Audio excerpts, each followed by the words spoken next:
Assalamualaikum warahmatullahi wabarakatuh. Waalaikumsalam Waalaikumsalam warahmatullahi warahmatullahi wabarakatuh. wabarakatuh. Selamat siang semuanya. Siang. Yang Gimana kabarnya? Baik, baik. Alhamdulillah baik. alhamdulillah baik. Alhamdulillah kita hari ini bisa bertemu lagi pada sesi perkuliahan ke-13 mengenai manajemen sistem file. Perkenalkan, saya Faisal Rahman selaku moderator yang akan memandu eh, jalannya Zoom hari ini. Di sini saya tidak sendiri, ada teman-teman saya, yaitu ada yang pertama ada Yusuf Johansa, yang kedua ada Angga Eka Putra, yang ketiga ada Ramanda Setiawan, yang ketiga ada Anissa Cikal, dan saya sendiri yang terakhir. Mungkin untuk mempersingkat waktu, kita langsung aja ke materi ya. Materi yang pertama akan disampaikan oleh Anissa Cikal. Pada Anissa, waktu dipersilakan.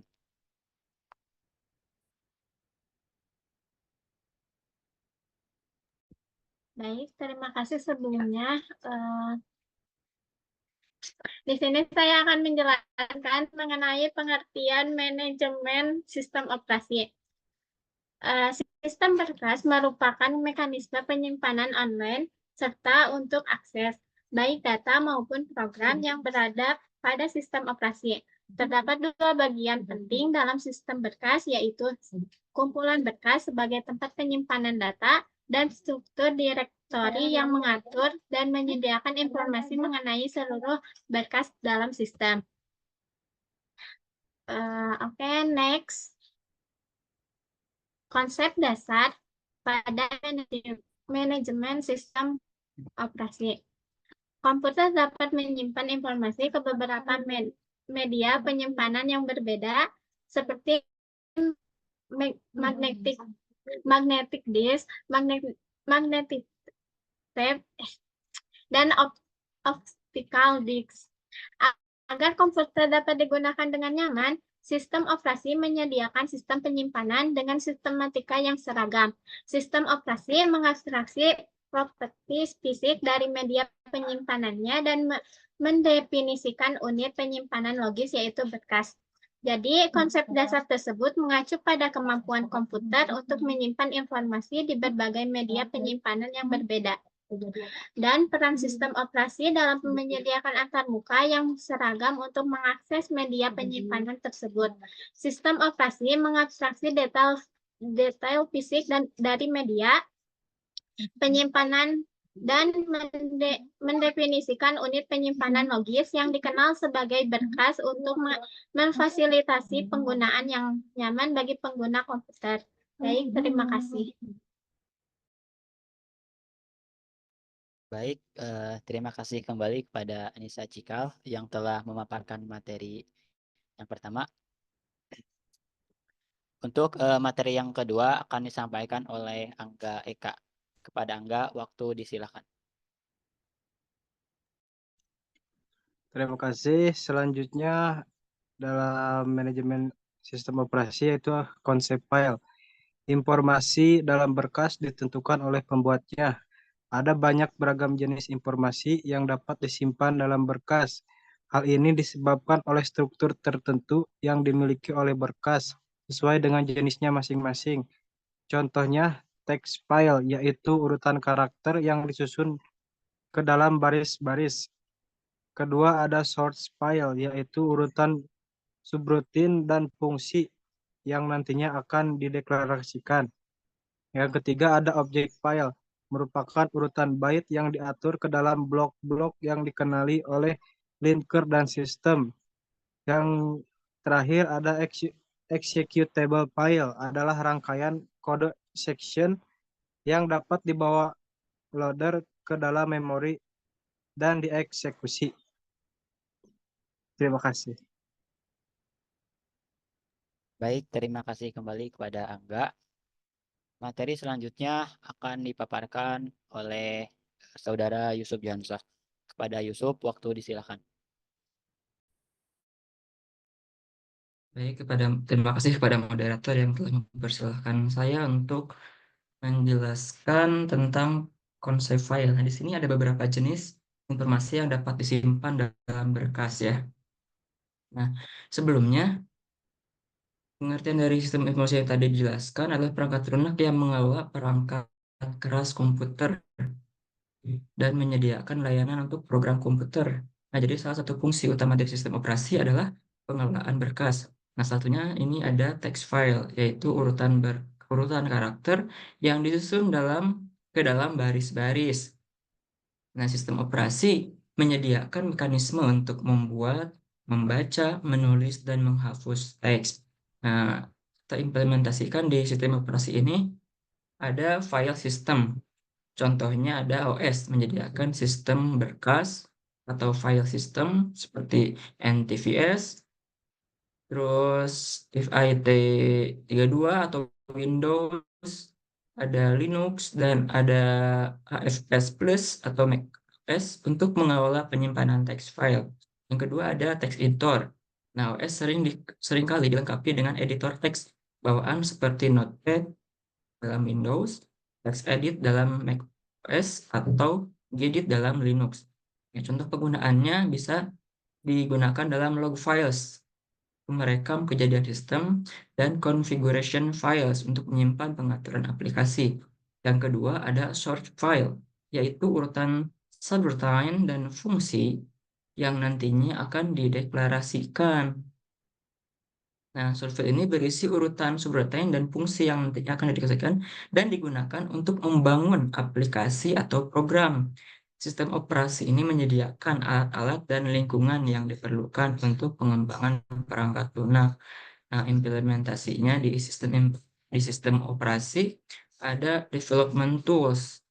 Contohnya ada compiler, linker, dan debugger seperti GCC, Linux, Visual Studio dalam Windows, dan Xcode dalam macOS. Yang kedua, ada integrated development environment atau IDE. Nah, contohnya software seperti Eclipse, Intel IDEA, dan Visual Studio yang membantu dalam menulis dan mengolah kode sumber. Contoh penggunaannya contohnya seperti kompilasi program, yaitu mengubah kode sumber menjadi executable file. Yang kedua ada collaborative development yang menggunakan sistem kontrol versi seperti Git untuk kolaborasi. Objek file ini merupakan urutan byte yang diatur ke dalam blok-blok yang dikenali oleh linker dalam sistem. Implementasinya seperti compiler. Nah, program seperti GCC atau Clang menghasilkan objek file dari source file. Yang kedua ada linker. Program seperti ID dalam Linux atau LinkX dalam Windows yang menggabungkan objek file menjadi executable file. Oke, sebelumnya mana? Nah, yang keempat ada executable file. Executable adalah berkas yang berisi kode section yang dapat dibawa oleh loader ke dalam memori dan dieksekusi. Sistem operasi mengelola eksekusi program dan penggunaan sumber daya. Nah, implementasinya salah satunya ada loader atau komponen OS yang memuat executable file ke dalam memori untuk dieksekusi. Yang kedua ada proses management. OS mengelola proses, tree, dan alokasi sumber daya atau CPU dan memori. Contoh penggunaannya adalah aplikasi pengguna. Program yang dijalankan oleh pengguna seperti browser web, editor teks, dan game. Yang kedua ada sistem utilities. Program yang digunakan untuk mengelola dan mengkonfigurasi sistem seperti task manager atau sistem monitor. Nah, selanjutnya setelah executable file ada nama berkas. Nah, nama berkas biasanya berupa string atau karakter ya. Sistem operasi memiliki aturan dan bahasa dalam penamaan berkas, termasuk perbedaan dalam penggunaan huruf besar dan kecil. Contohnya implementasi dalam sistem operasi tersebut adalah case sensitivity. Linux dan macOS membedakan antara huruf besar dan kecil, sedangkan Windows tidak. Nah, yang kedua itu ada file naming rules. OS memiliki aturan tentang karakter yang diperbolehkan dalam nama berkas dan panjang maksimal nama berkas. Contoh penggunaannya itu penamaan yang konsisten, yang bertujuan menghindari kesalahan dengan konsistensi dalam penamaan berkas. Yang kedua ada organisasi berkas, yaitu penggunaan struktur directory yang jelas dan penamaan yang deskriptif. Beberapa sistem membedakan pengguna huruf besar dan kecil dalam penamaan sebuah berkas, ya betul. Jadi kesimpulannya dalam jenis informasi ini, pengelolaan berkas adalah salah satu fungsi kunci dari sistem operasi. Berbagai jenis berkas seperti text file, source file, object file, dan executable file memiliki peran penting dalam operasi komputer sehari-hari dan pengembangan perangkat lunak. Sistem operasi menyediakan alat dan mekanisme untuk membuat, mengelola, dan mengeksekusi berkas-berkas ini, serta mengatur penamaan berkas untuk memastikan integritas dan efisiensi sistem. Pemahaman yang baik tentang cara kerja sistem operasi dalam mengelola berkas akan membantu dan dalam pengembangan dan pengelola aplikasi yang lebih baik. Next slide.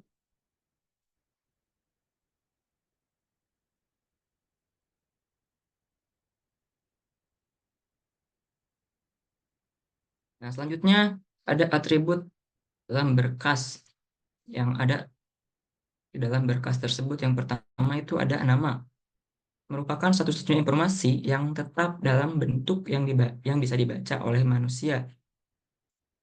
Nah, nama ini adalah atribut utama yang memungkinkan manusia untuk mengidentifikasi dan mengakses berkas.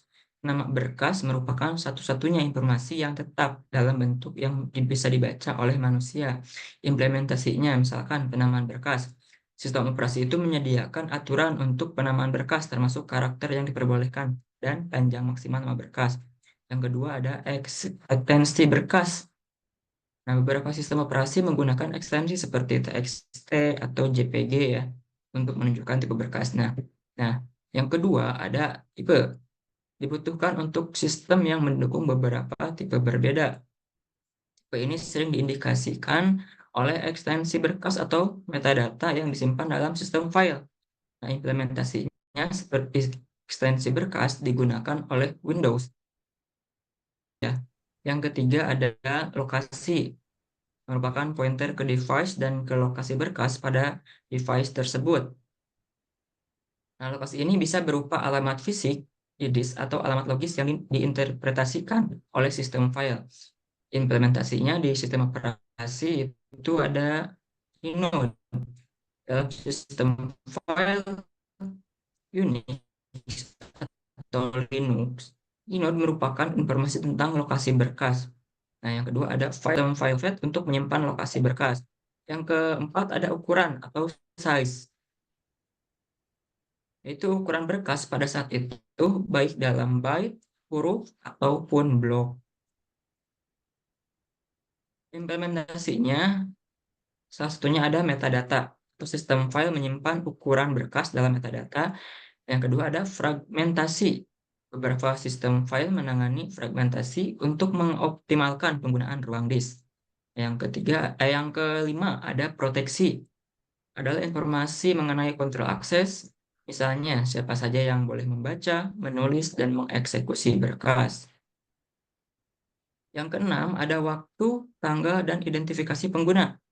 Informasi ini biasanya disimpan untuk membuat pembuatan berkas, modifikasi terakhir yang dilakukan pada berkas, dan penggunaan terakhir berkas. Nah, jadi kesimpulannya, atribut berkas ini adalah elemen penting dalam pengelolaan berkas oleh sistem operasi. Mereka menyediakan informasi yang dibutuhkan untuk mengidentifikasi, akses, mengatur, dan melindungi berkas. Sistem operasi menggunakan atribut-atribut ini untuk memastikan bahwa berkas dapat diakses dengan benar dan aman oleh pengguna serta aplikasi. Memahami atribut-atribut berkas dan bagaimana sistem operasi mengelolanya sangat penting juga untuk pengelolaan sistem yang efisien dan aman. Mungkin itu yang dapat saya jelaskan. Saya kembalikan ke moderator. Terima kasih. Baik, terima kasih kembali kepada Yusuf Johansyah. Pemaparan materi yang sangat-sangat jelas sekali. Terima kasih sekali lagi. Untuk materi selanjutnya akan disampaikan oleh Ramanda Setiawan. Kepada Ramanda, waktu disilakan. Saya ucapkan terima kasih kepada moderator yang telah memberikan waktunya untuk saya memaparkan materi pada jam kali ini. Nah, di sini saya akan menjelaskan tentang konsep file.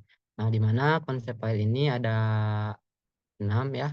Yang satu, ini ada operasi dasar pada berkas ya, teman-teman. Di sini ada nomor 1, membuat sebuah berkas. Jadi konsep file ini jadi fungsinya itu membuat suatu berkas yang dimana berkas tersebut yang ingin kita buat yang asalnya tidak ada itu menjadi sebuah file. Nah, yang kedua ada menulis pada sebuah berkas. Nah, jadi file ini juga berfungsi untuk menulis sebuah file pada sebuah berkas yang pada dasarnya memang sudah ada yang atau sudah kita tentukan sebelumnya sehingga dapat kita menulis sebuah berkas pada sebuah file.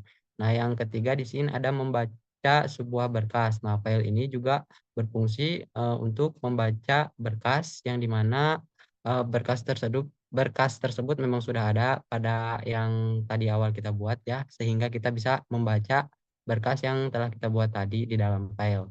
Nah, yang keempat ini menempatkan kembali sebuah berkas. Nah, jadi ketika berkas ataupun file ketika berkas yang ada ataupun sudah kita tadi cantumkan atau buat, nah kita dapat menempatkan berkas tersebut ke dalam file tersebut. Sehingga ketika kita ingin mencari sebuah berkas, nah kita tidak akan hilang karena kita tahu di mana posisi penempatan yang ada pada berkas, pada file yang telah kita simpan tadi di berkas.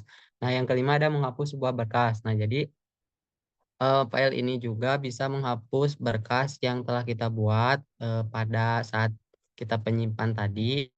Jika misalkan kita membuat sebuah berkas baru ataupun ada kendala, misalkan penyimpanan ataupun suatu berkas tersebut emang sudah tidak dibutuhkan, ya, jadi kita bisa menghapus berkas tersebut di dalam file tadi.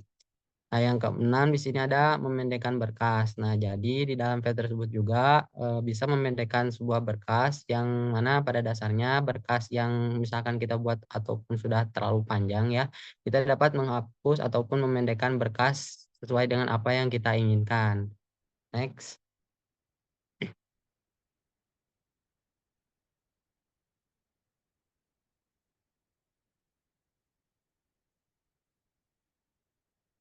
Oke, di sini ada konsep file di mana di sini ada sebuah tabel ya.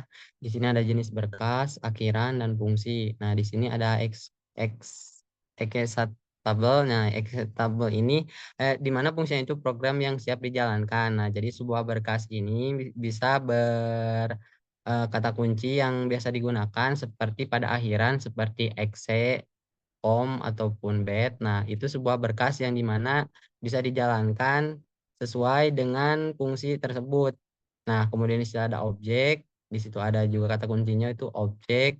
Nah, ini merupakan bahasa mesin kode terkomplisasi. Misalkan kode tersebut memang sudah ada ataupun sudah dibuat sebelumnya pada komputer yang kita jalankan. Nah, di sini ada kode asal, CC, PAS, JAPA, ASM, ataupun A ya.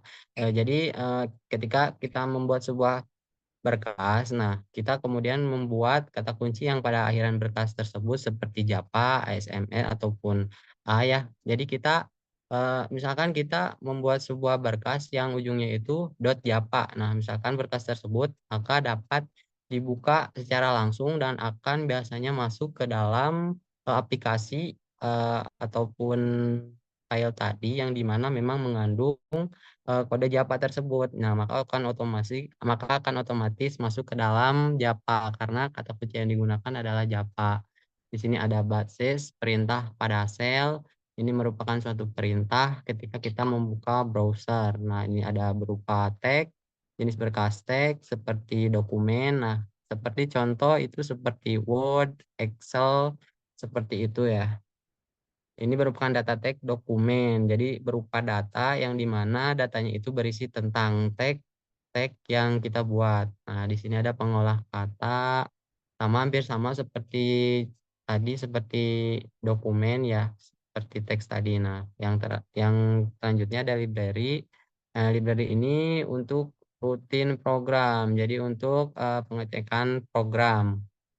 Nah, di sini ada print gambar seperti DVI ataupun GIF. Ketika kita